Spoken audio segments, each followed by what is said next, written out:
Hola, ¿qué pasa? My name is Whitney Modesta Collazo, and I am here as La Hechicera of Horror, here in my conjuring corner of art, and sometimes I'll do makeup when I tell tales of folklore and terror, tales of horror. So today I am going back and doing charcoal. I had such a fun time doing that with the Gray Man. And if you haven't watched Haunted Hurricanes, the Ghost of the Gray Man, episode 13, go give it a watch. That's the first time I've revisited doing charcoal in years.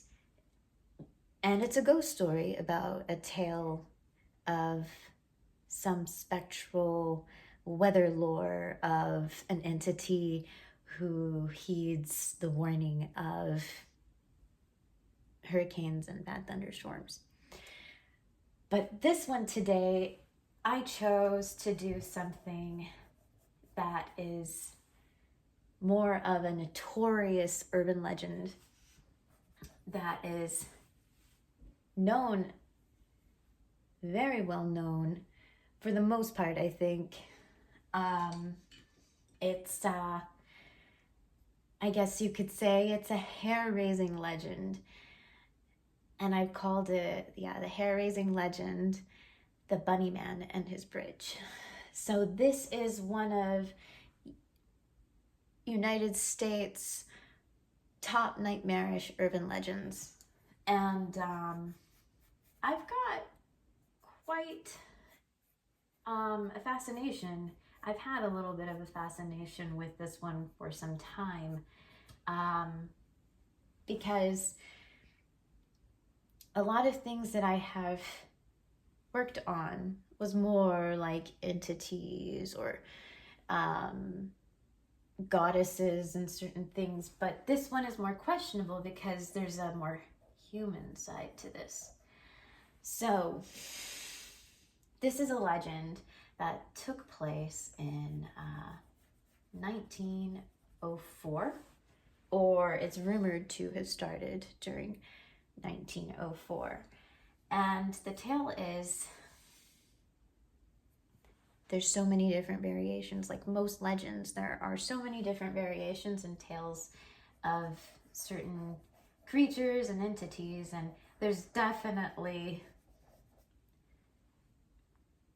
way too many variants that I have to kind of break it down into a few to bring the point of this one person or entity or whatever you want to get immersed into this. I'm going to do my absolute best here to give him my interpretation and what I've heard from others. Well, this legend takes place in the area near Fairfax, Virginia, near DC. And the story goes, in 1904, there was an asylum near the town of Clifton, and there was a bus crash. And the bus or vehicle, like a large moving vehicle that was trying to transfer the residents from that asylum to a prison, Lorton Prison, in Virginia. But during the transfer and the crash, there was one escapee, and the escapee was a madman named Douglas Griffin.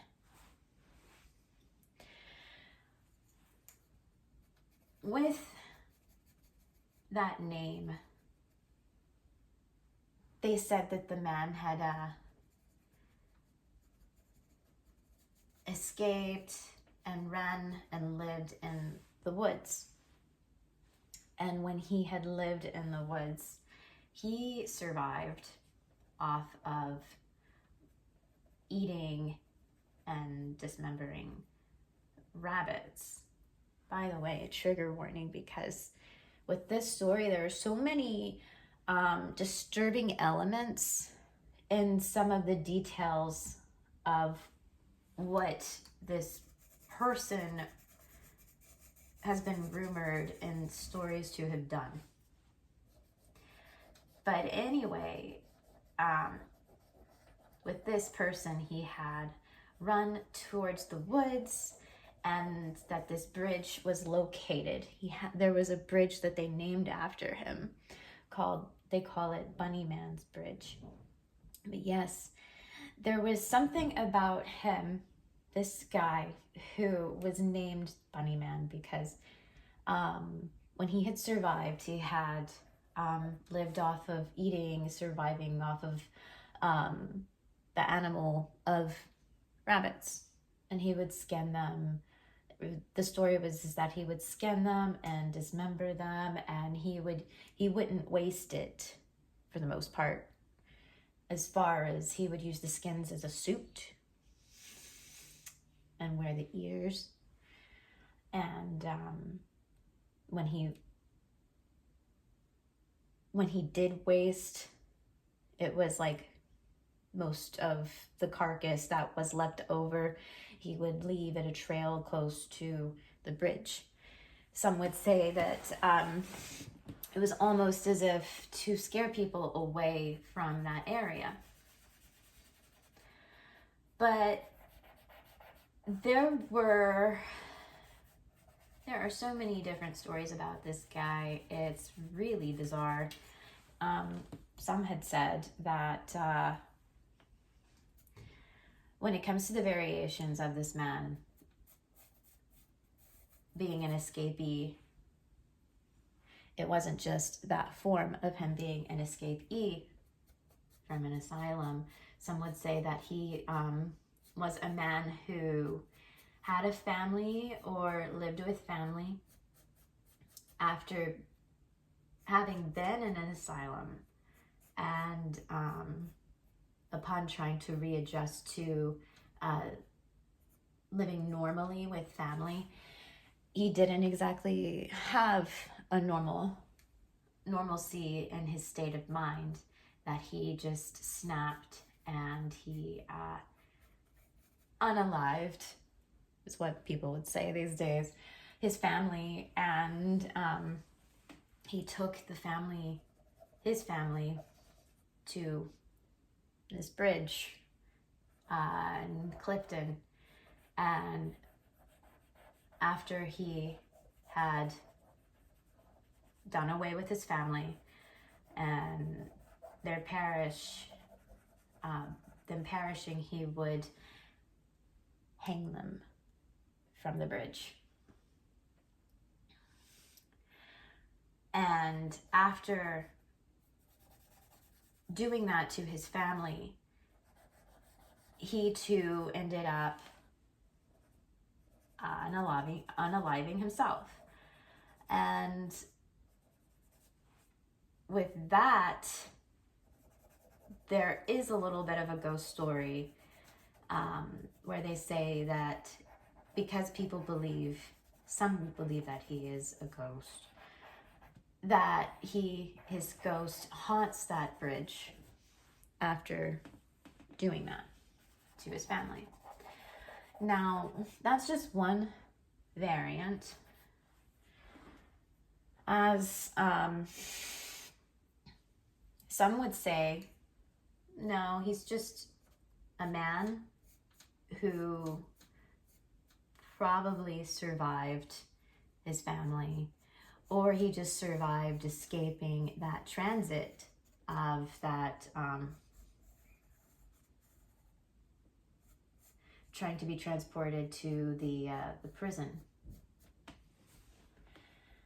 So, and some would say that because of that transportation, and it was the resistance of him not trying to go to that said prison, and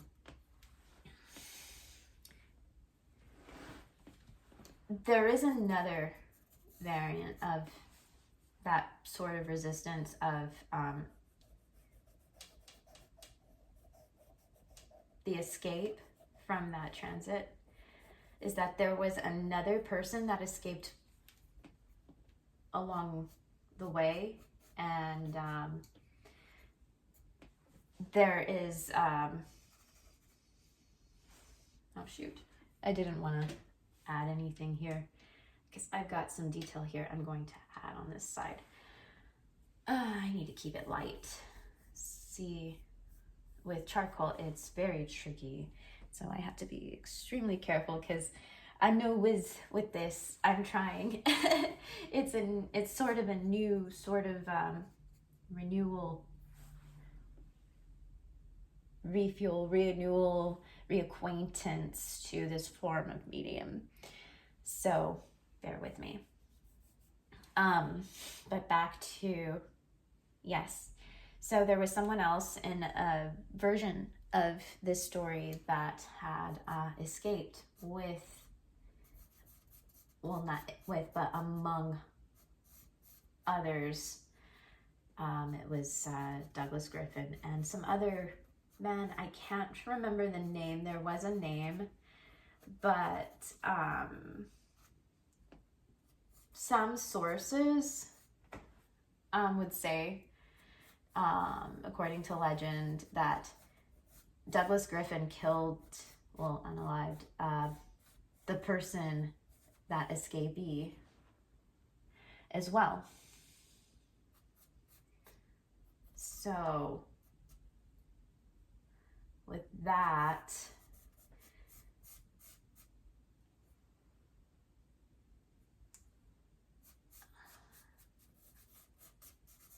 some would say that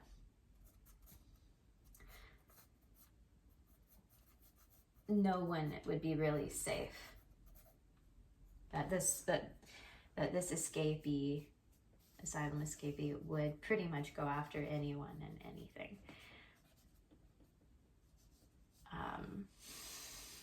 Some would say that the reason why there was a transfer of these asylum patients to begin with was because the town was not comfortable. The people of Clifton were not comfortable with having an asylum near them, so that's when the plans were executed to transfer these patients or residents to the prison or reformatory, and I'll get to that after a while. But right now I'm sticking to some of these variants that I have heard. See, I remember there was a television show when I was a kid called Scariest Places on Earth, and the first time I ever heard of this legend was because of that program. And I was immersed with the idea of some of these, you know, stories, legends, cryptids, or, you know, some of these madmen or people, and I thought the Bunny Man one was far more scary than cryptids or ghosts or anything, because I thought, oh my gosh, what if this isn't about a ghost? I mean, there are some really mean people out there. What if this guy is still out there? You know, so this story was far more intriguing and terrifying to me than any others, for that fact that it was a person, an actual person, not some normal scary story. And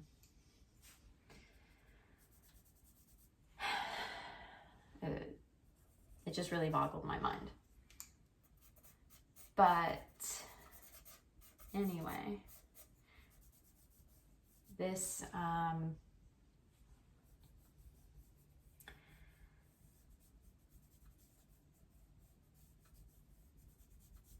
this place that this madman had taken to, they say that he had taken prey and victims, or he would wait around this bridge, and he would go after the people that would come here, and because he some people felt like it was trespassing. People were trespassers, and he wanted to get rid of the trespassers. There's a story about a few people who had taken it upon themselves. They were, according to legend, in 1943, that there were 3 people, 2 young men and a young woman. It was Halloween, and they took it upon themselves to go to this bridge on Halloween. And then the day after,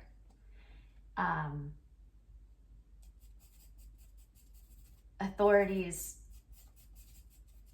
or stories have been said that there were authorities that had found these 3 men, young men, and the young woman hanging from the bridge. 2 of the men were on one side, while the young woman was hanging on the other.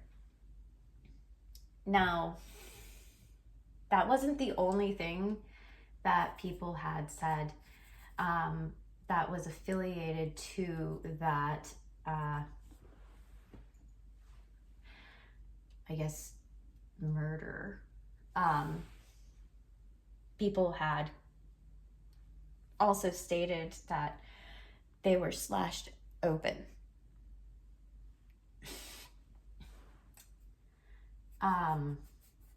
Another thing about this bunny man entity, or person rather, people would say that they have seen him. They would claim that he has, he's like an axe wielding maniac, that he will go after people with an axe.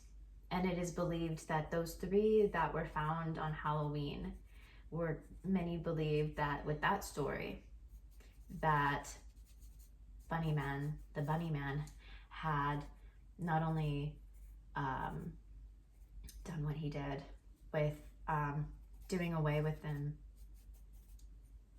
hanging people at this bridge, but would slash them open with an axe. That's another thing about the story of the man with his family, is that part of that story of him doing away with his family, that there's stories of him doing away with his family with his axe. And the axe is a whole thing that plays a part of this this bunny man, is that that is his weapon of choice, with the scenarios of, in horror films, that you have your scary slashers with their knives or their machetes, and then there's others that seem to have their choice weapons and whatnot. And it seemed like, yes, this bunny man, the specialty of his is this axe. He's this axe wielding crazy kind of person. Now, I'm going to take a moment here while I do this artwork. Here is the bridge. It's pretty narrow, and I'm trying to take my Q-tip. I always love to blend with my Q-tips here. I need to skew this down a little bit because I'm using a lot of grays, and I think I need to take a moment to talk about this, and then I'll revisit the stories. So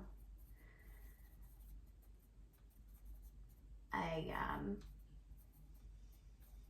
going to try to see what it would look like, just to kind of give it some depth with some leaves here, some grassy looking things.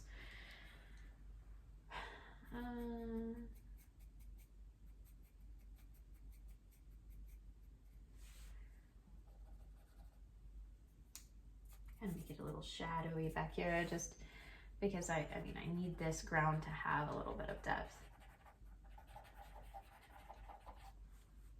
So it doesn't look so bland. So,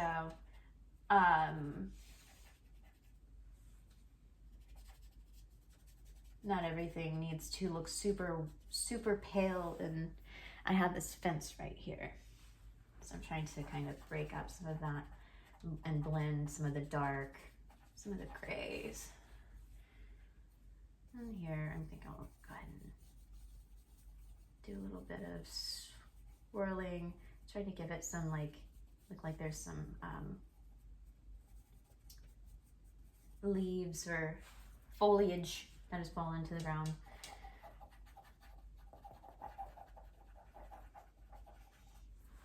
Just so it can have something to kind of look like there's a separation in the road here. And then whatever I don't have, after breaking this up, I'll kind of run it through, break it up, still keep it kind of light, but run it through the ground here. And that way I need to give a little bit of, that way I can give some, and I can take from this foliage, and I can give some more shadowing up here to the bridge. See, this is something that I like to do, that way I don't have to go back to whatever the medium it is. If it's paint or if it's a pencil, I like to play off of what I already have.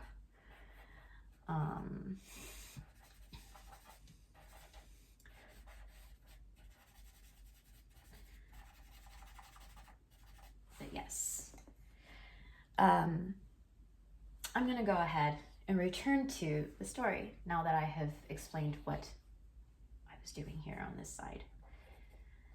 So anyway, there are some facts that, how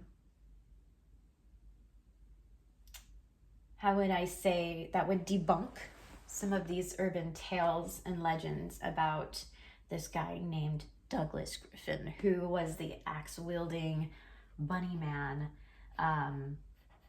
of Fairfax.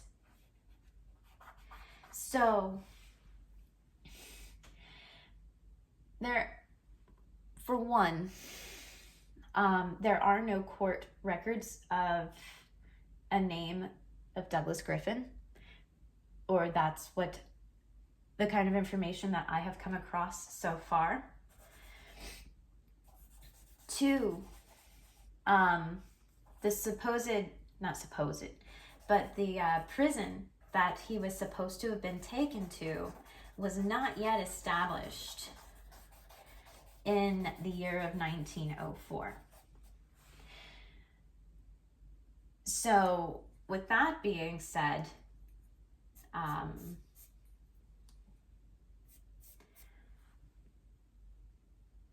the prison was established later on. I can't remember what year. I can't think off the top of my head, but I will revisit the prison situation here shortly. I think it was established in 1910, but I'll come back to that prison. For now, what I'm going to mention is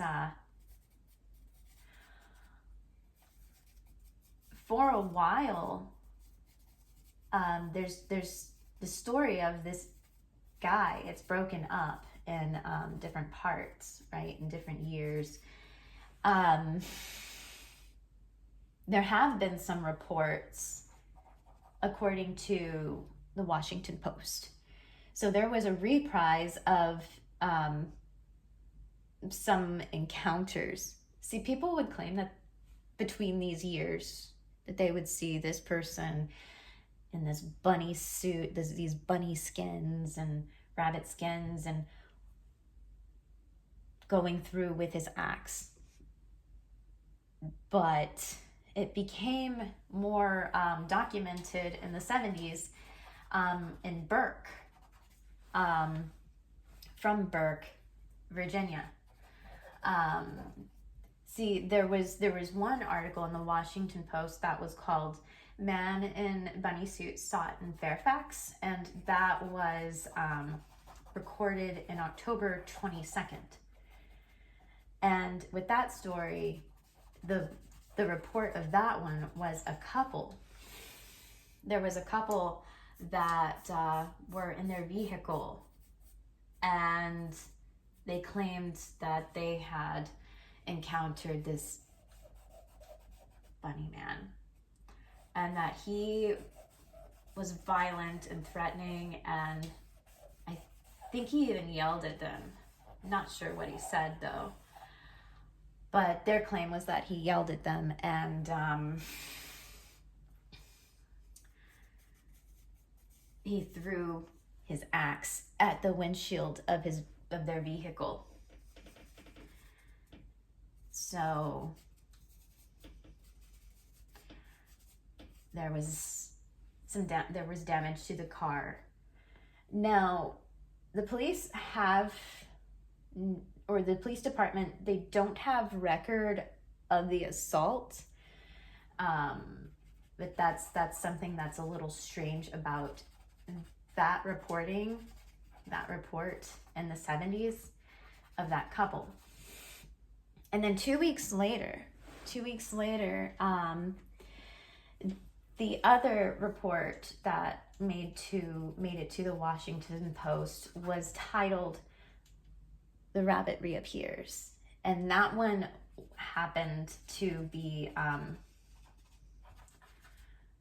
recorded or written rather in on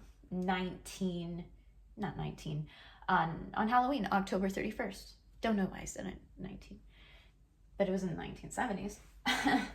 But yeah, so I'm over here trying to give some foliage, because this bridge has a lot of foliage around it.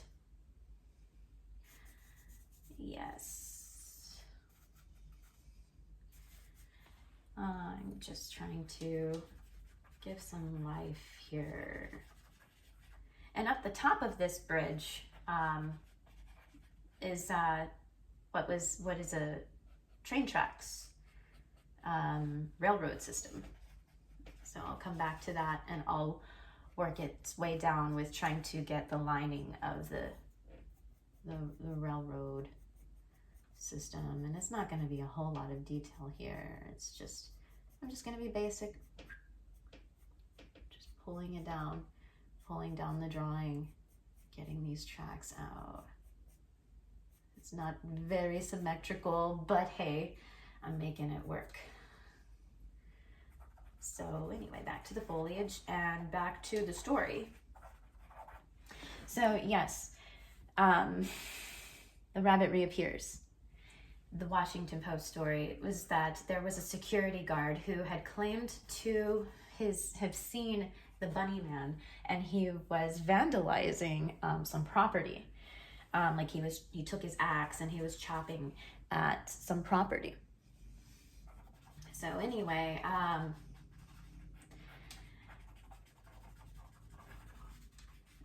that, however, there was a record of an investigation of that property. So that seemed to have had more of some kind of proof, as opposed to the other story, from what I've gathered, from what I've heard.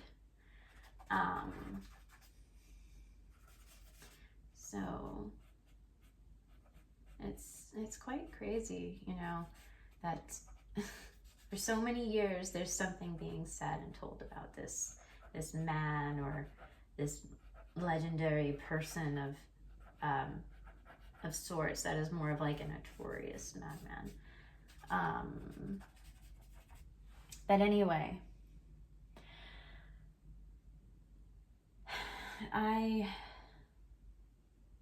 have got to say, I did go to Virginia to take it upon myself to see if there was something I can learn something about this whole thing to see if there was something different, if I could get other perspectives and talk to locals.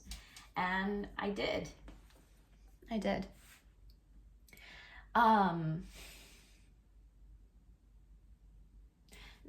So when I went, I found out that there was a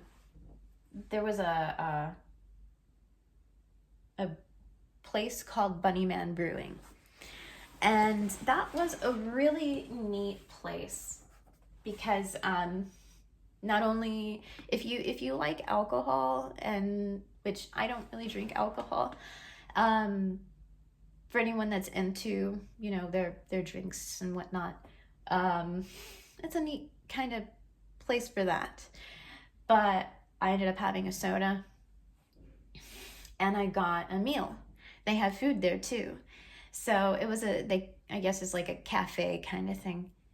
And this place was located at what was known as the Lorton Reformatory or Correctional Complex, as known as the DC Workhouse and Reformatory.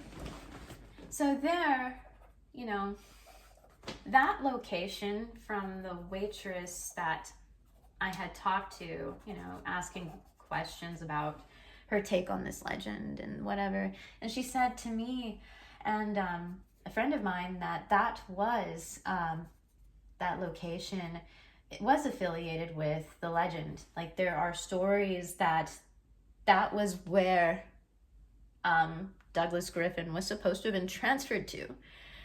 However, like I said, that prison wasn't established in 1904.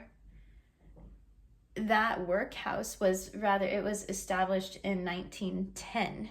That reformatory, that correctional complex, it was later. So that's kind of giving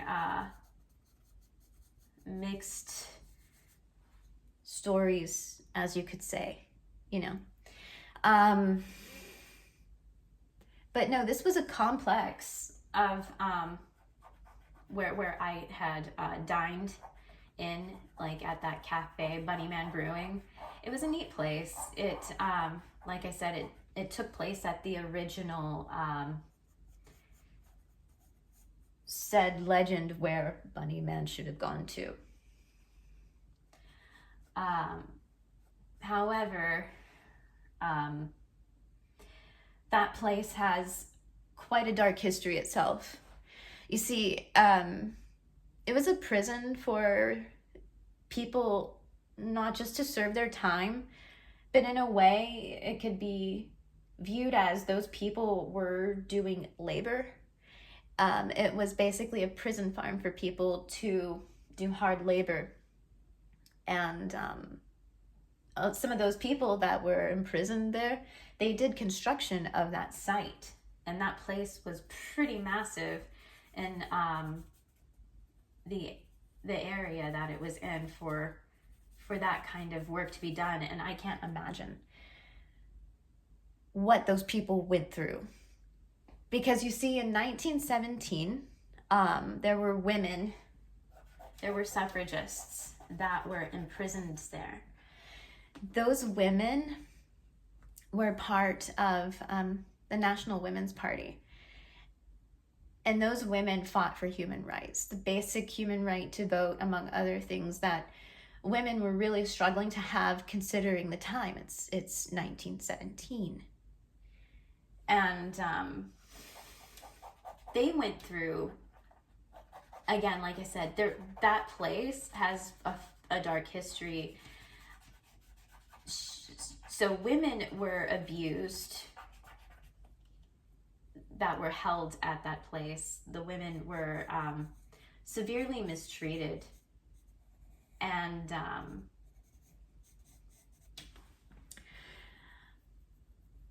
there's even a museum named after one of the more prominent suffragists. Her name was Lucy Burns. And that museum is located in that vicinity of where I did go dine. And at that cafe, brewery, or whatever you want to call it. So the thing about the cafe, yes, that was a cool experience. I regret not going to the museum. I regret not taking my time and exploring more of that place and actually seeing more of the history myself. Even though my waitress did say, tell me about the women's rights movement had a prominent history at the location. But yes, the women that were there, Lucy Burns and others, they went through a lot. That so much that it's crazy that the people were smart to the public when they decided to take it upon themselves to not only create an arts center, they decided to have a museum there. And I'm so glad that they took it upon themselves. The people did utilize American history to that point. So to do something right, you know, to have that history not go unnoticed. See, there was a sign, I can't really make out, I don't remember where it was. I didn't get to see it when I was there, but the sign did talk about the suffragists that were in that location. It took me going online to really fully see it. And that was a little disappointing, but again, it's my fault. I didn't fully explore like I probably should have, instead of just go to the cafe. But I'd like to go back. I'd like to go back to that museum because I did also find out that museum and that place, that what did happen to the suffragists, that there was an event that was called the Night of Terror, with the abuse that happened, that it did influence a portrayal in a film called The Iron-Jawed Angels. And I'm now interested in seeing that film. But talking about films, that's definitely something I was curious about. Like, what was there any kind of entertainment, like culture influence, pop culture, that was influenced by this place? And yes, there is, when it comes to women's rights, the suffragists, with that film called The Iron-Jawed Angels. But when it comes to the Bunny Man, going back to the Bunny Man, there are some local films, local filmmakers, I think, that did create, that did make some films. I didn't get the titles of them, but there's like 3 titles of Bunny Man. Also, if you've seen the film Donnie Darko, apparently Bunny Man legend had inspired that film itself. Now,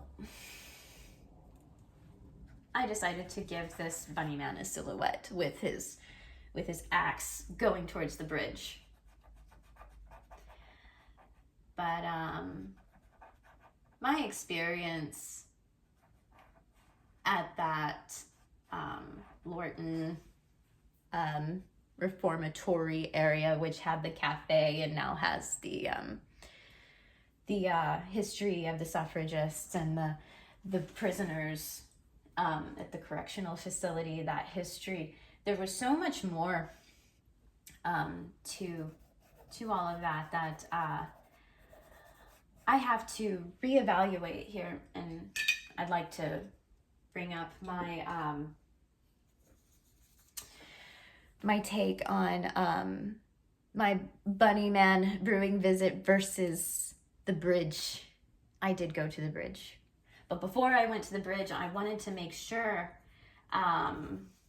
it was okay, because you see, I don't have it here, but if you go online and you look at photos, I will eventually post videos of imagery of, you will see it says no trespassing.